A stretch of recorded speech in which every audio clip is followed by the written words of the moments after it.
like many people get into woodworking, you start off with small tools, you work your way up. I had this Harbor Freight dust collector for a while, and it's worked great for me over the years, but I'm in the process of upgrading it. Because let's face it, as a woodworker, as time goes on, you start developing what you do more, and you start growing a little bit in your shop. So today's project is getting this, we're going to mount it on the wall, and we're going to make it so it exhausts out a 6-inch port I have going through my shop up there.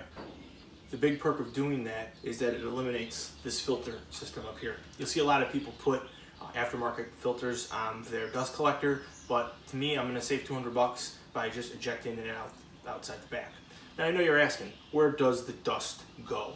What I'm going to do is I'm going to use this cyclone system I set up here, and what it's going to do is it's going to spin the dust in there, so all the dust goes out the bottom.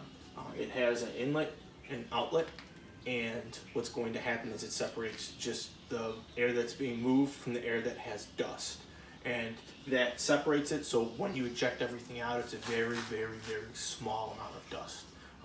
I spoke to people who've done this before, and they've all told me how you don't have a problem. You have dust building up outside your shop. You can't even visualize the amount of dust coming out.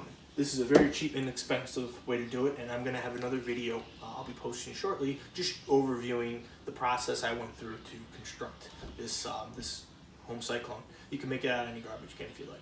To start, we have a suction outlet right here, then we have a discharge outlet here. The discharge outlet's going out of the wall. The intake outlet is going to be connected to all the tools.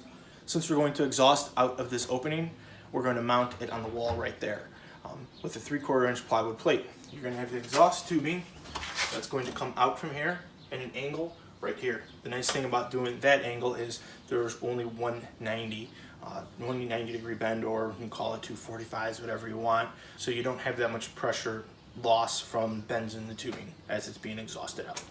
We're going to start by disassembling the Harbor Freight dust collector. To begin with, we're going to undo the clamps that hold the discharge hose in place. With the discharge hose out of the way, we're going to remove everything from the intake side of the motor. Finally, we're going to remove the 4 bolts that hold the motor to the mobile base.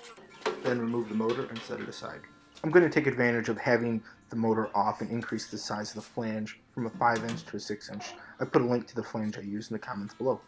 We're going to do this by removing all the screws that hold the existing flange in place, and then removing the existing flange itself. As you can see, here's the impeller that actually creates the suction. When you compare the new to the old flange, you'll quickly realize that the holes don't line up. To correct this, we're just going to lay the flanges face to face and transfer the holes over. With the desired hole locations marked on the new flange, we simply have to grab a sheet metal punch and tap them with a hammer. This creates a small dimple in the sheet metal, so when you drill a hole with the drill bit, the hole stays in one place instead of dancing all over the sheet metal. With the dimples in place, all you want to do is simply drill them out. When doing this, make sure you have a titanium drill bit, which is made for drilling through steel. You also want to make sure you have hand protection as well as eye protection. On the underside of the old collar is this gasket. You want to make sure you transfer this gasket over because it makes it so you have a nice airtight seal between the two mated surfaces. If you don't do this, you'll lose CFM, which is counterproductive to this whole process. As you can see here, one trick I came up with is pushing your screws to the gasket, which holds your screws in place and makes it a lot easier for you to make your final attachment. With everything lined up, just screw it in with the screwdriver and finish it up with an impact for a nice airtight seal. With the motor modifications complete, we now want to measure the size of our mounting bracket. Make sure you have enough room.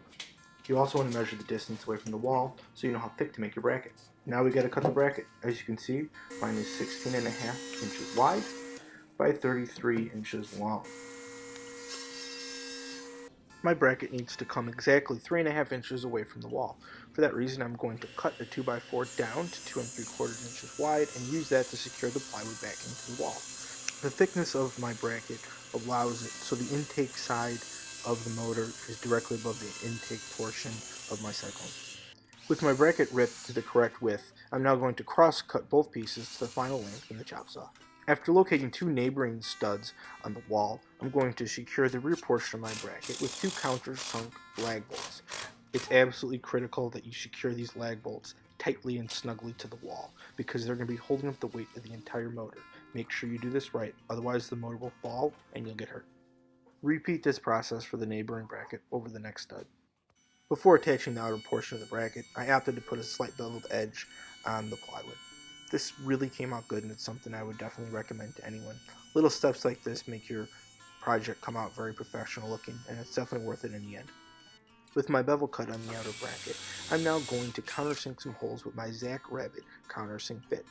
This bit I purchased several years ago. It's something that Norm Abram used in the New Yankee workshop, and it's definitely something that I use all the time. I'll put a link to it in the comments below. Next, use numerous large diameter screws to connect the front of the bracket to the rear of the bracket.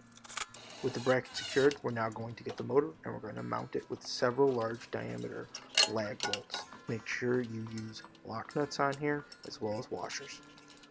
Just like when we attached every other portion of this bracket, it's absolutely critical that everything is snug and tight here. This is a very heavy motor and it could come down and seriously hurt you or someone else or damage your equipment. You want to make sure you do this right. Well, as you can see, this is it all set up. With the piping in place, you can really get a feel for how this all comes together.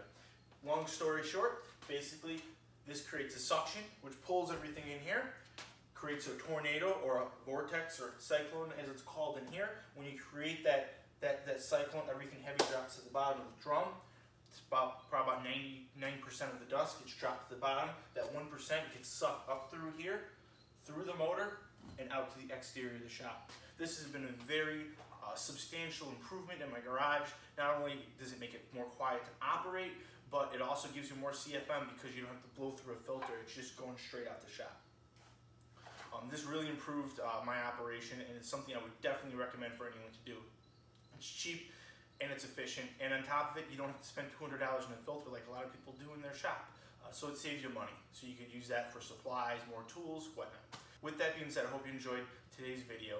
Feel free to like it and subscribe to my channel. I have a lot of great content like this that I love sharing with you, the viewer. Let me know what you think about this in the comments below, and what you've done in your own shop to improve your dust collection, or any tips or tricks you'd like to share with the audience. With that being said, have a great day.